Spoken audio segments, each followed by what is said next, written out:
এবার বাণিজ্য মেলা প্রসঙ্গ পর্দা নামছে ঢাকা আন্তর্জাতিক বাণিজ্য মেলার। সকাল থেকেই বাড়ছে সেখানে ক্রেতা দর্শনার্থীদের সমাগম। বিভিন্ন স্টল এবং প্যাভিলিয়নে ঘোষণা করা হয়েছে মূল্য ছাড় সহ আকর্ষণীয় সব অফার। বিএনপি চেয়ারপারসন এবং সাবেক প্রধানমন্ত্রী বেগম খালেদা জিয়ার মৃত্যুতে রাষ্ট্রীয় শোক থাকায় 3 দিন সময় কম পেয়েছেন ব্যবসায়ীরা।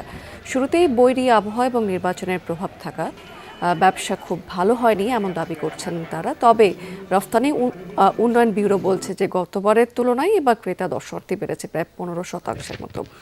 ভ্যাট আদায় হয়েছে সেখানে গত বছরের চেয়ে 8% বেশি। কর্মদিবসে লোক সমাগম কম থাকলেও ছুটির দিনে উপচে পড়া ভিড় ছিল। আজ শেষ দিন হওয়াতে বিভিন্ন স্টল প্যাভিলিয়নে 10 থেকে 70% পর্যন্ত মূল্য ছাড় দেওয়া হয়েছে। পণ্য কিনলে বিভিন্ন স্টল প্যাভিলিয়নে পাওয়া যাচ্ছে বিশেষ পুরস্কার এবং গিফট ভাউচার। ক্লিংকার বেশি থাকলে সিমেন্ট বেশি খাঁটি। আনোয়ার সিমেন্ট। লাস্টের দিকে আমাদের প্রত্যাশাও বেশি থাকে এবং আশা অনুরূপভাবে আমরাও সেই সাড়াটা পেয়ে যাই। গত 4 বছর যাবত আমরা কাজ করতেছি, সেই তুলনায় এবার আমরা আমাদের সর্বোচ্চটা দেওয়ার চেষ্টা করেছি। তো ইপিবি কর্তৃপক্ষ আমার জানা মতে তারা সন্তুষ্ট হয়েছে। গত বছরে এবারে লোক সংখ্যা আরো বাড়ছে এবং মোটামুটিভাবে গত বছর শান্তি শৃঙ্খলা এবং কোনো প্রকার অঘটন ঘটে নাই। তাছাড়া নিরাপত্তার সাইড আমাদের ভালো ছিল, ক্লিনিং সাইড ভালো ছিল।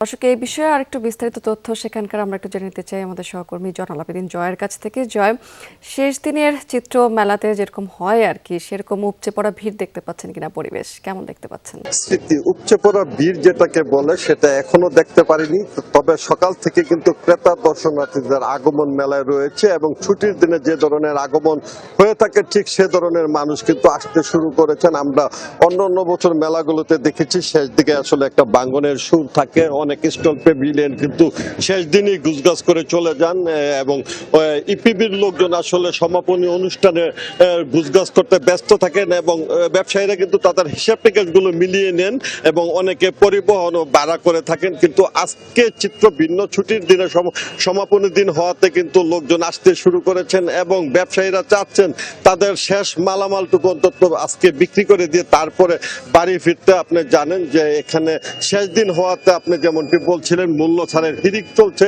আমরা দেখেছি যে বিমান টিকিট থেকে শুরু করে ফ্লাইট, গাড়ি বিভিন্ন ধরনের অফার রয়েছে। একটি কিনলে 15টি পণ্য ফ্রি দেওয়া হচ্ছে।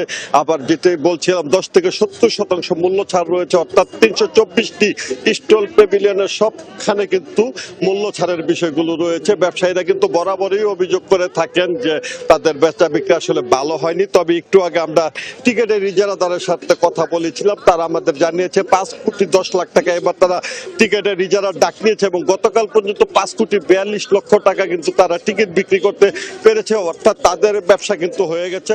এবং ব্যবসায়ীরা 3 দিন সময় কম পেলেও ভালো ব্যবসা করেছেন। কর্মদিনগুলোতে কিছুটা টানাপোড়েন থাকলেও ছুটির দিনগুলোতে কিন্তু উপচে পড়া ভিড় ছিল এবং আজকেও অন্য ছুটির দিনের তুলনায় কিন্তু ক্রেতা দর্শনার্থী আসতে শুরু করেছেন এবং শেষ বিকালে স্থানীয় যেসব ক্রেতা রয়েছে তারা কিন্তু অফারের লোভে এখানে ছুটে চলে আসবেন এবং শেষ দিকে একটি লোকারণ্য হয়ে উঠবে। স্মৃতি। জয়, অনেক ধন্যবাদ আপনাকে।